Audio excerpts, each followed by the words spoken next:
recording for the fourth of what I hope to be many more interviews in the 2021 Grand Lodge Candidate Series. So welcome, Right Worshipful Brother Leonard Feldt. Thank you very much. So I'll get these out of the way at the start, though if you tuned into the last three of these, you'll know the drill. This is an open invitation to any candidates for 2021 Grand Lodge who want to take part. I would love to interview you on this podcast. If for whatever reason I haven't been able to get in touch with you, my email address is on the bottom of the screen. Just look down, send me an email, and I'd be happy to schedule some time with you. The opinions, expressions, etc., of Square and Compass don't reflect those of Grand Lodge, and this isn't meant to endorse any one particular candidate.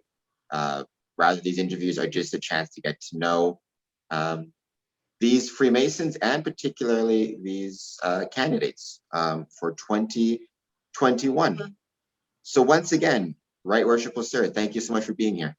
And thank you for doing this. It's hopefully it'll be of advantage to the membership as a whole.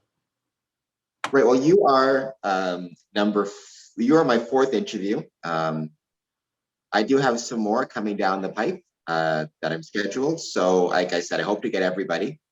And speaking of advantage to the membership, in the description to this video, you will find both the information from Grand Lodge about the Right Worshipful Brother, as well as some information about voting this year for any Ontario Masons, because as I just discussed with my last interview, Worshipful Brother Cadotte, this is a very unique and interesting Grand Lodge. Yes. The one benefit though, I guess, is you can attend without wearing pants, which I always think is a plus. Never know. Well, I mean, that's the thing about all these Zoom meetings, right? I don't know. My guess is we're looking at probably 50% of Masons have been attending Zoom meetings without pants. That's just based on my experience and my attendance. There's a reason the cameras, there's a reason you only need to wear a shirt and tie. Not that I'm casting aspersions, but thank you so much for being here. Tell me about, let's start with the basics. The position for which you're running. What encouraged you to stand for the nomination or to stand after being nominated, and kind of what you hope to accomplish in the role? Well, what you hope to accomplish is entirely up to the Grand Master when and if you're successful in either being elected or appointed, in that they're going to tell you what they want you to do. You don't have a choice. And whatever assignment they give you, you do your best. And hopefully it meets with their approval come the end of the year. I've been on the board before. I know how it works. And basically, if you're successful in being elected, they will turn around and they have a list. They know what the election's results were. The announcement is on the Wednesday. On Thursday, they're going to tell you, Lenny, you're in charge of this committee, and this is what we want you to accomplish. And it's your job to do it. To what extent does a member of the Board of General Purposes, or let's just start it lower. Or not lower is the right term, but let's start it more at the local level. A Mason in a lodge, I guess, to what extent can and should Masons bring forward ideas and their own thoughts and their own quote unquote spin on things, and bring that forward in lodge or to a worshipful master behind the scenes, versus a worshipful master setting an agenda and then having the officers and members follow that agenda as best as they can. So I am currently the worshipful master of Templum Lucis Lodge number 747 out of Stratford, Ontario, South Huron district. And we're an observant lodge. So the way things work with us is slightly different than it would be in a traditional or typical lodge. But I've also been the master of Mosaic number 559 out of Toronto Don Valley, which is a traditional lodge. So I've had experience in both settings. And in either case, when a member of the lodge has a question, a concern, a desire, whatever you want to call it, if the worshipful master is doing his job well, he is always approachable. And he should always listen to the membership of the lodge because he's there on their behalf. And if they want something, regardless of what it is, it should be brought up at a committee general purposes meeting. The brethren can discuss it. The brethren can initially vote on whether to either entertain it or discharge the idea. And if it goes further, it may go to a committee or a series of guys. And it may very well then come before the lodge as a whole for a vote and open lodge assembled once it's been published in the summons. So everybody has an idea of what the issue is. They've had a chance to discuss it, and now's their opportunity to vote upon it. When something like that happens at the Grand Lodge level, it's different. It's different because the Grand Master has an agenda set before the year starts. They have like a 5-year plan, and they have a strategic plan on what they want to accomplish when. And these plans are put into place years before the actual date comes. So suggestions are always welcome. They're always listened to, but the opportunity to implement them is not as quick as it would be at the regular lodge level. If I had to give you that as a comparison between one issue and the two different scenarios. And is that, I guess, to what extent do you view, being a member of the Board of General Purposes, to what extent is it an art versus a science? In the sense you talked about, you can. Well, to participate or be able to participate at the Grand Lodge level is an honor in itself. There is no hierarchy or steps that, now that you've been junior ward and you're going to be senior ward, and senior ward's going to do this. When you come onto the board, you're at the lowest level, and over the years you work your way up. And you are there to give. You're there to give to your craft in any way that the Grand Master desires or that his programs dictate. So if he wants to put you in charge of a committee, that's fine. If he doesn't want to put you in charge, but wants you to work on a specific program, then you do it to the best of your ability with the understanding that you're giving to the craft and nothing more than that. Do you, we mentioned at the start, or I mentioned at the start, kind of the unique circumstances that we are finding ourselves in with Grand Lodge this year. As a candidate for the Board of General Purposes, what are your thoughts on the virtual nature of the communication? Obviously, it has to take place this way. It's for everybody's safety. I just mean more in terms of the administration of it. Have you been speaking to anybody about how it's going to run? Well, how it's going to run has been published by Grand Lodge and sent to everybody through their district deputy grand masters, to the lodge secretaries, to the membership as a whole.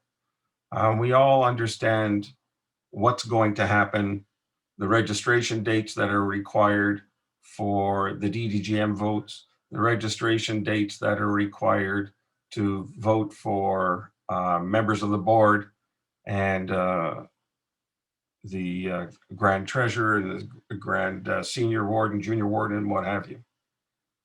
The fact that we're doing this online, electronically, to me, is quite advantageous to the membership as a whole. I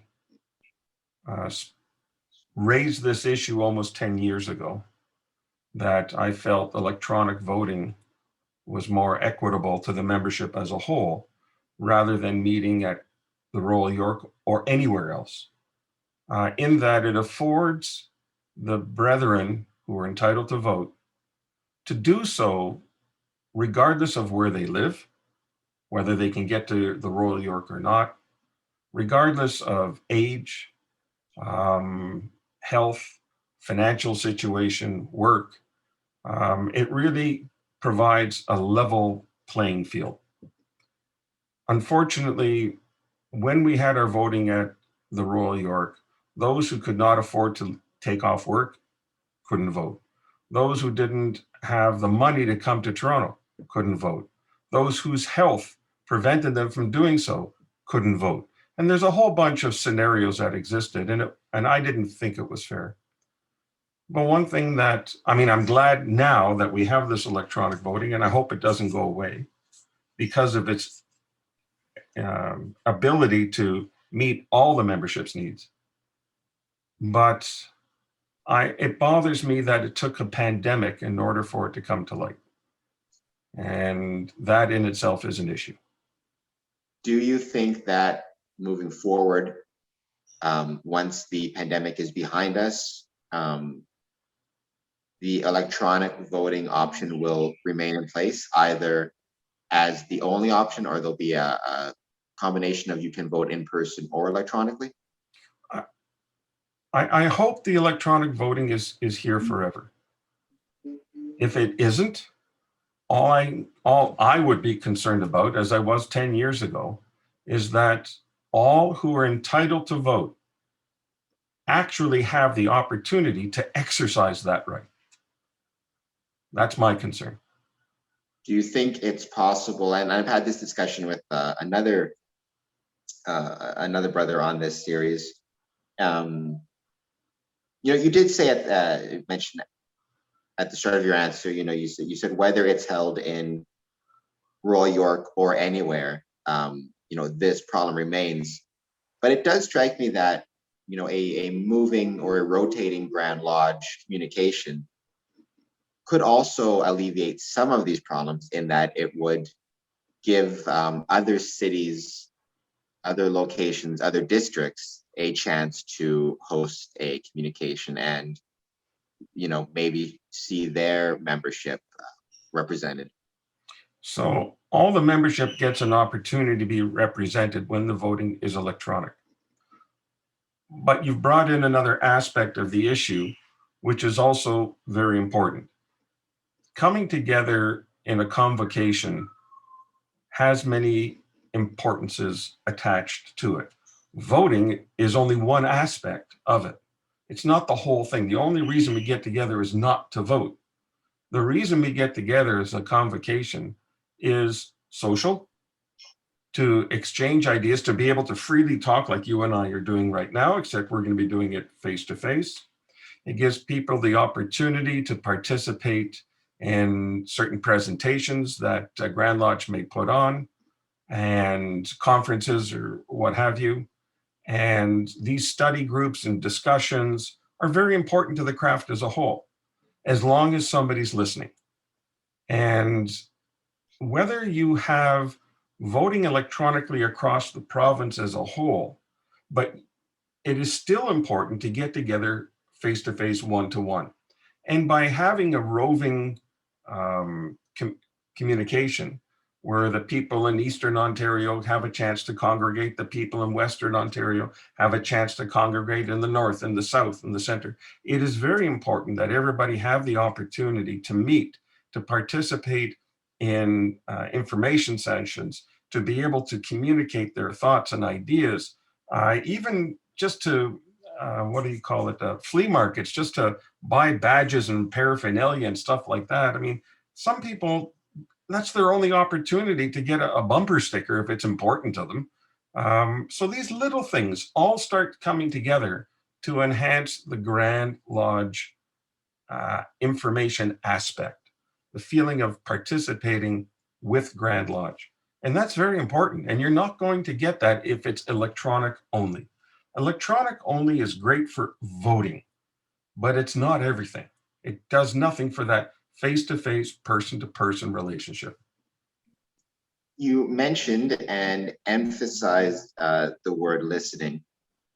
How important is it to you as a candidate or as a worshipful master, the communication and the ability for Masons not only to communicate, for example, ritual work or whatever it is, but to actually listen and be impacted by whether it be a ritual or just listen to the ideas of, whether it be at the Grand Lodge level or otherwise, to listen to the thoughts and ideas of our brethren. Grand Lodge, this is a personal opinion now. Grand Lodge cannot operate in a vacuum. I look upon, when I put my name forward to be a member of the board, I look upon my role being as a member of the board no different than an elected official in a provincial or municipal government. I believe I treat my role as an elected person of the people.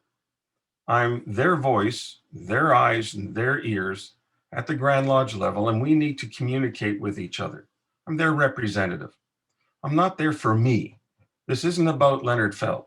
This is about the craft. I'm just a guy who happens to be elected, hopefully, by the people for the people. In that, Grand Lodge needs to listen to what's going on at the lodge level to understand what their needs truly are at that point in time. Not globally over, a 5-year period, but right now, these guys have a concern. This concern needs to be heard, and the concern needs to be addressed, and it needs to be addressed in a timely fashion. And hopefully the brethren will understand that things don't happen overnight. Ideas, concerns, thoughts, wants, desires have to be discussed. And some of them are practical, some of them are impractical, some of them are possible, some of them are impossible. But you have to discuss it, and they have to understand what their role is in having or doing, acquiring, whatever it is that's important to them. So the whole process of satisfying the needs of the brethren has to happen transparently, openly, so they understand either why they can't have something, or if they do want something, what's involved in acquiring it, and they have to be involved with that process. It can't be us and them. It can't be Grand Lodges over there doing their thing, and we're over here doing ours, and they're telling us to do this, but we really need that, and who are they to tell me? And this is this has gone on for years and years and years, and that whole mindset has to change. Times have changed. We have to evolve with it.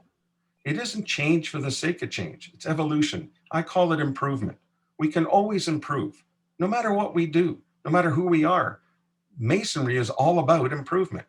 And if you think about it, really think about it, for over 300 years, Freemasonry has been the original self-improvement organization. We've been doing it for over 300 years, which means we have to evolve, we have to listen, and we have to do what we need to do to survive. If we don't evolve, if we're not flexible, We're not going to. Can't live in the past. We have to prepare today for the future. To what extent do you think Freemasonry is a self-improvement organization versus a community, city, country, and take it where you want to go, improvement organization? Freemasonry is not a public service organization. We're a fraternity. We're here for each other. We use things like charitable events, whether it be for your community or a specific group. We use that as a tool for self-improvement, but we're not here for their purpose. We're here for our purpose.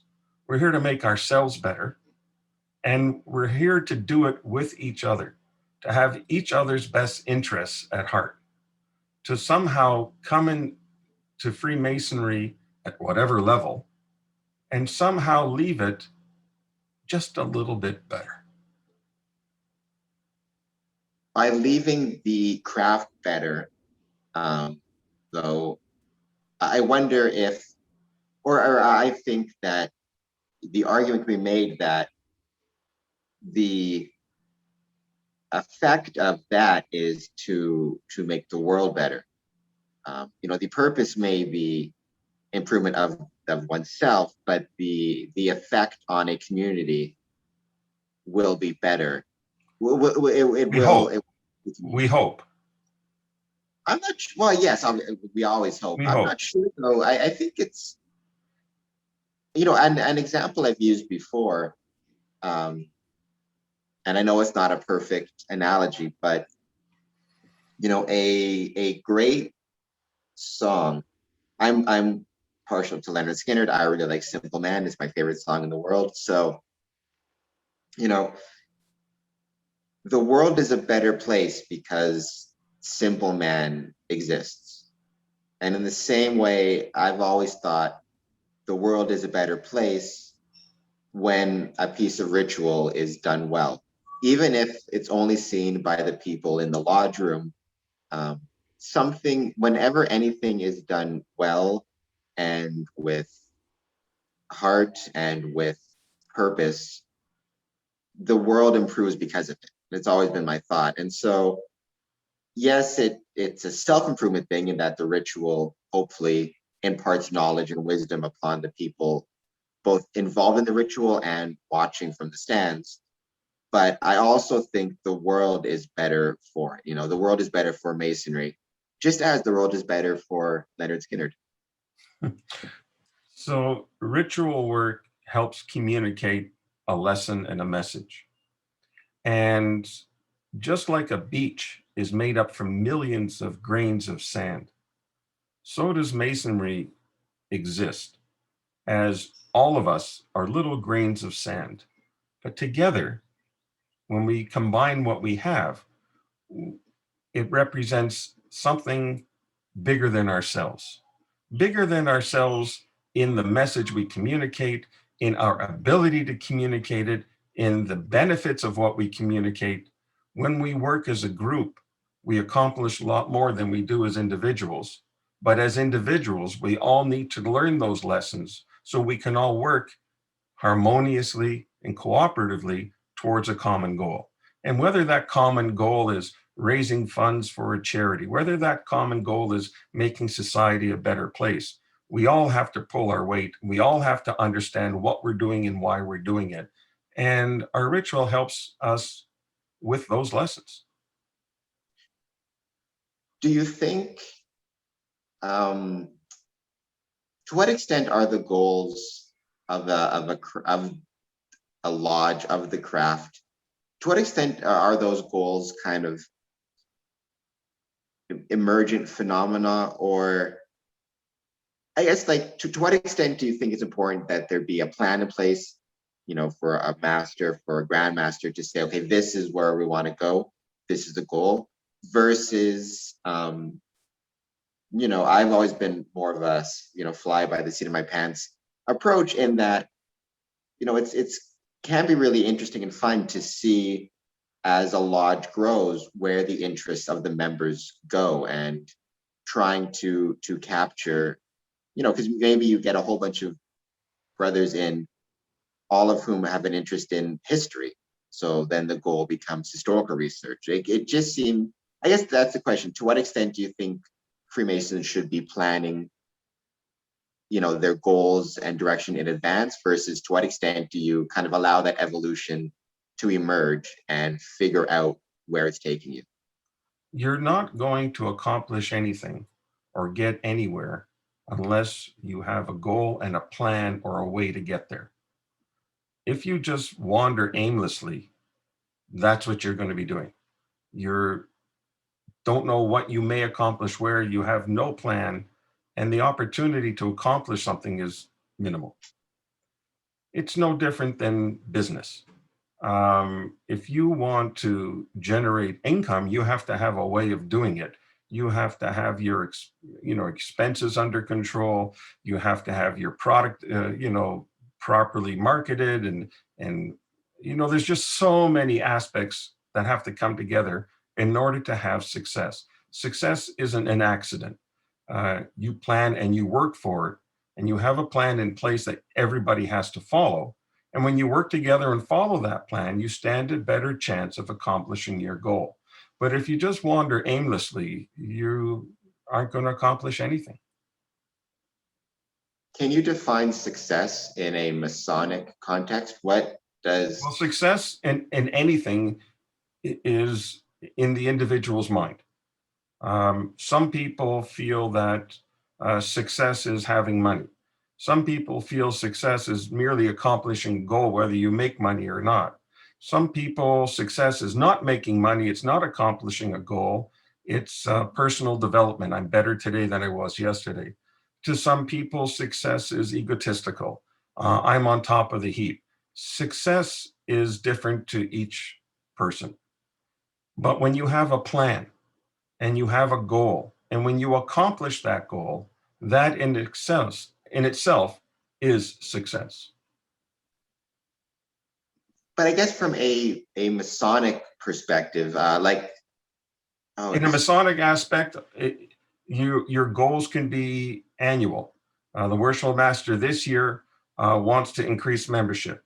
The Worshipful Master this year wants to increase the caliber of ritual. The Worshipful Master this year, and he'll have his desires based on the needs of the lodge. And if at the end of his term, what he set out to do was accomplished, he had success. To whatever degree of success is quantitative to the individual, but as long as he got closer, near, or he's better at the end than he was when he started, he had some form of success. So I guess maybe the better question then is, how do you define a proper Masonic goal? So I've been reading, because I received, and thank you very much to the author. The book is far away, so I can't think of the author's name right now, but he sent me free of charge, very kind of him, a book called Sins of Our Masonic Fathers. I know the book. Okay, so his basic argument is that the goal for too many years was increasing membership, and even though they may have been successful in that goal, in the 1920s and 1950s, that ultimately did not lead to success in a Masonic sense, because it ultimately harmed the craft by having members without necessarily all those members understanding or appreciating the fraternity. Well, we had a lot of the wrong members. Let's just call it what it was. But so I guess my question then is, what would you define as a proper Masonic goal? Is it, so it used to be increasing membership at all costs. Now, could it be? Well, we learn lessons as we go. Let's clear something up. We learn lessons as we go. Yes, it's important to increase membership. Membership is an important aspect of our ritual and many things that we do. It's not the all and end all.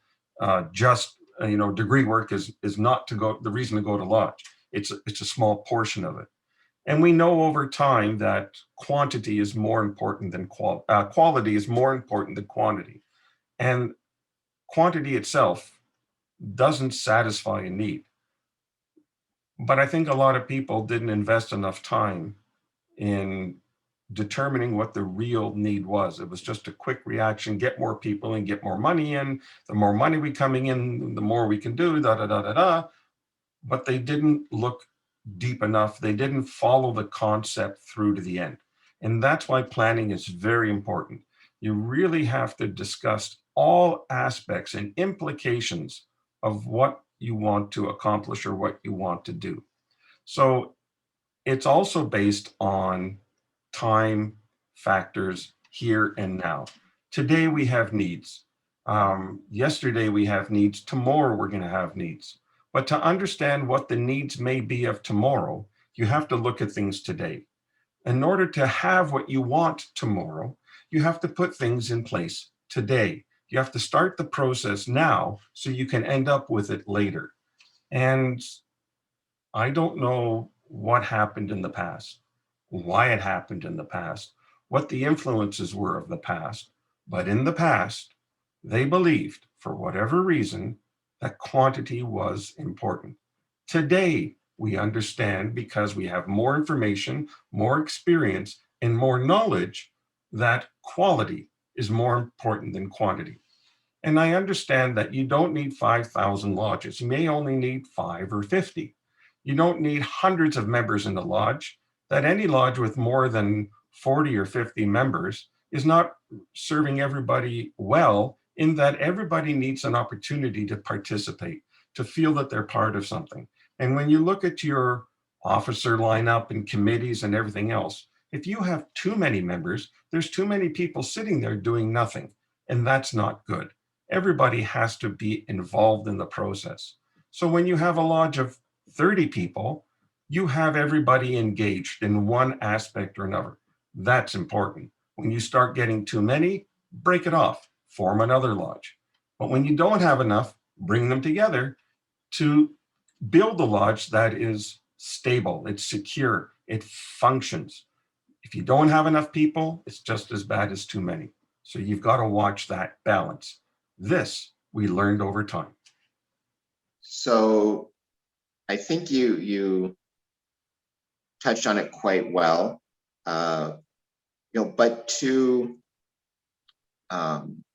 continue on this, because this is kind of one of those debates or discussions that is pretty regular amongst Freemasonry. You described, use the term the real need of an organization. What would you say in 2021?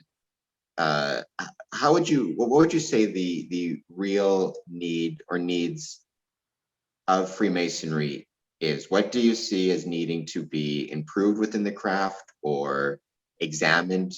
Well, I can only give you an opinion based on whatever information I have to date. If you were to say, Lenny, if you were to propose that question to me and say, you know what, come back in a week or two and give me an answer, it would probably be a little bit different than I would give you a knee-jerk reaction right now. But I think any organization needs to keep its membership involved. Everybody has to feel important and feel like they're part of something. In our aspect, side benchers in the lodge who don't participate in ritual, who don't participate in the committee, don't help anybody do anything, they're just there. They show up, they enter lodge, they sit, they leave, they don't socialize, or they socialize minimally. They're not what I would call an active member. They're a name on paper. There's somebody who is a member of the lodge, pays their money, comes maybe now or then and leaves. So what is their contribution to the craft? It's almost zero. But if we can keep those people involved, then they bring value to everything we do, and we bring value to them. And hopefully they understand their contribution to society as a whole, to the craft as a whole, and maybe it allows them to grow more than they would if they just sat off to the side. So I think involvement at every aspect of the craft is very important. That's like I said before, I view my role as a member of the board as being your elected representative, no different than an elected official in a public office, in that the membership needs to have a communication path to Grand Lodge. Grand Lodge needs that communication path to the membership. And the membership has to be involved with what goes on at Grand Lodge. And they need to communicate with each other in order to help each other, to allow each other to grow, to perform what's really important at the time, to have everybody understand what's needed for the future, and to get everybody to work together towards a common goal. It's not a question of just wiping your hands and saying, you know what, leave it to them, I'm out of the question. If they screw up, I'll ream them a new whatever. And if they do great, I'll just say, yeah, thank you very much, and bugger off. No. Everybody needs to be involved. They need to be heard. They need the opportunity to be heard, and they need the opportunity to listen so they can understand. In both aspects, everybody needs to listen and everybody needs to understand. That is a statement that if more people in the big wide world recognize that, we might not have some of the problems that we do. I think one of the reasons we have problems is because some people have their objectives regardless of what the needs are.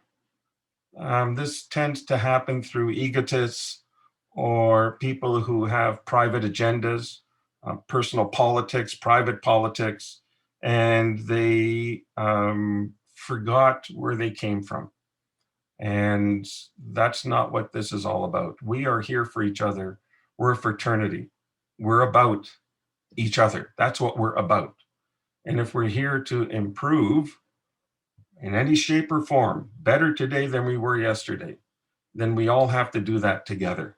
You can't just leave it to somebody else to say, make me better. It's not going to happen. You have to do it. That's what work is all about. Going back to the issue of involvement, I wonder if one,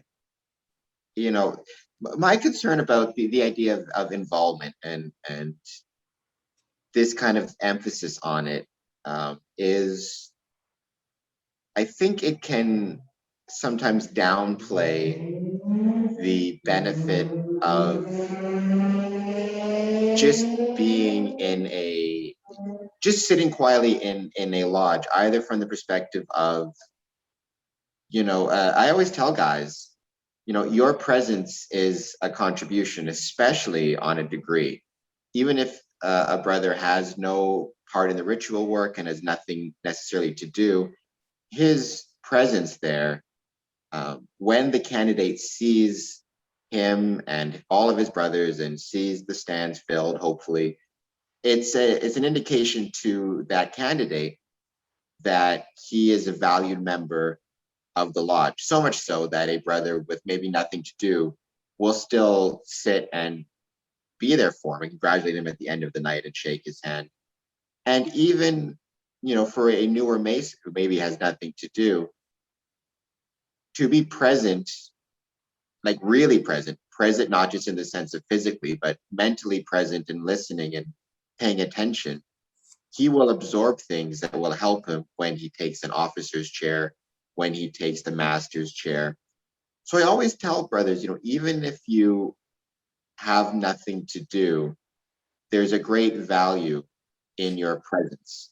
And that value is both for yourself and for a candidate, and even for, if you want to advance your Masonic career and you're the guy who sits paying attention, obviously there because he's enjoying it. Even if you're not doing anything, brethren will see that and be more willing to put trust in you as an officer of the lodge. So you touched on two things which are mutual. Yes, you're right. Even the side bencher sitting there is contributing. The two things you touched on are, and I wrote them down while you were talking, is contribution and participation. One mutual with the other. Sitting there doing nothing in one aspect is contributing towards filling a room and making the Masonic experience better for the candidate, helpful to the officers, increasing the whole Masonic experience. I would just add to that though, just to be clear, right? Sitting there, but paying attention is, sitting there on, pulling out a cell phone or. Well, we're not allowed to do that. Well, I've been to some lodges, but pulling out a cell phone or, leaning back or obviously not paying attention or being attentive. Yeah, that is not of contribution or participation to any, but doing nothing but in a Zen mindful way and focusing. I just want to make that clear because I don't want brothers thinking they can sit in a corner and take a nap and nobody will. But you want to know something? Even the guy who's sitting in corner taking a nap, it's not very respectful to the candidate or the officers doing the work. But his presence there has filled the room. But his actions speak louder than words as well. For him as an individual, But that works on what I was telling you before as far as contribution and participation. He is not participating in what's going on as far as just listening to the degree work, trying to understand the lesson that's being given, participating maybe even in doing a small piece for the candidate. But if he isn't doing a piece and he's sitting there attentive or whatever, he's still contributing in some shape or form. That's important. Now, I think that the importance, that is such an important thing and such a valuable thing. And then also on the lodge's side, right, the recognition of that, right, of yes, you want to say at a ritual, you want to thank the degree team, you want to thank the officers, you want to congratulate the candidate, but you also want to thank those who would be present and on the sidelines for simply being there, and also to a candidate. A candidate shouldn't take for granted either the people who are there. It's often very common for a candidate to thank the degree team or afterwards to shake the hands of the installing or the installing board team or the board, but you don't want to forget the people who are present just to be there as a show of support. You have to realize the people who showed up just to be present, just to be a member of the lodge, to be present during that degree or education seminar or anything, they took time away from their family. They took time away from work. It costed them money to come. They made an investment in their lodge and in their craft and in those people by attending. And it's our responsibility to make sure they got something for their investment. It's also up to them to put some effort towards receiving that investment. Like I said before, nobody just gives you anything. You have to work for it as well. Yes, they took their time and effort to come to lodge. Hopefully they gained something by their attendance. They learned something. They helped contribute towards something. Hopefully they understand that. And hopefully that whole experience can entice them to maybe next time do more, be a little bit better, improve just a little bit more, just a bit. That's all you can ask for, right? Ask questions. It's just that little grain of sand, like I said before, just a little proof, just an extra grain of sand. That's all. It all adds up. I like that, right? It all adds up. It does. And I think it can be hard to recognize that Masonically or otherwise. The efforts that somebody puts into something don't always show immediate benefit, but consistent effort over time. Absolutely. It's like the lesson we learned from the chisel. Small instrument, solid in its form, but exquisite temperament to compensate for the diminutiveness of its size. but nothing more than repeated efforts alone. And we learn that just chipping away, eventually you get somewhere. You have something. And that's what it takes, perseverance. We all have to persevere, but you have to understand what you're persevering towards and for. And that's when I said before that having that goal, that understanding is very important. And I think that that is a very good place to leave it, but that is very, very true. So as I said at the start, this is the fourth of, knock on wood, many more interviews with many more candidates. To yourself, I wish you best of luck in your candidacy, as I do with everybody. We talked about giving of your time and your effort, time away from your family to do this. Certainly that's true at the lodge level, but also that is true of the candidates, whether it be running for office or being in the office. It's, it requires sacrifice of your time and of your family. And so it is much appreciated. No, I thank you for putting something like this together, for giving an individual such as myself the opportunity for someone to understand what I'm about. It's very important, and I thank you for that. And I also hope that those who, when the time comes to cast your ballot, you shouldn't be thinking about it the moment you have to cast the ballot. You have to be thinking about it days or weeks or even months ahead of that time. Too many people, I can tell you from experience, when we were at the Royal York, they would walk around and go, well, who do I vote for? And what do I do this? And I don't know any of the people. Well, what you're doing is quite a service to the membership, I have to tell you, because this is their opportunity to see what people are about, to learn and understand it, a candidate. And, there's a saying that bad people get elected when good people don't vote. And if you're not happy with what you may have seen over the years at Grand Lodge, you elected those people. And if you're not happy with that, you better know who you're voting for, and you got to give it some thought. Plan ahead. If you think about it, investigate and plan and make an educated choice, then hopefully we can all reap the benefits of your decision.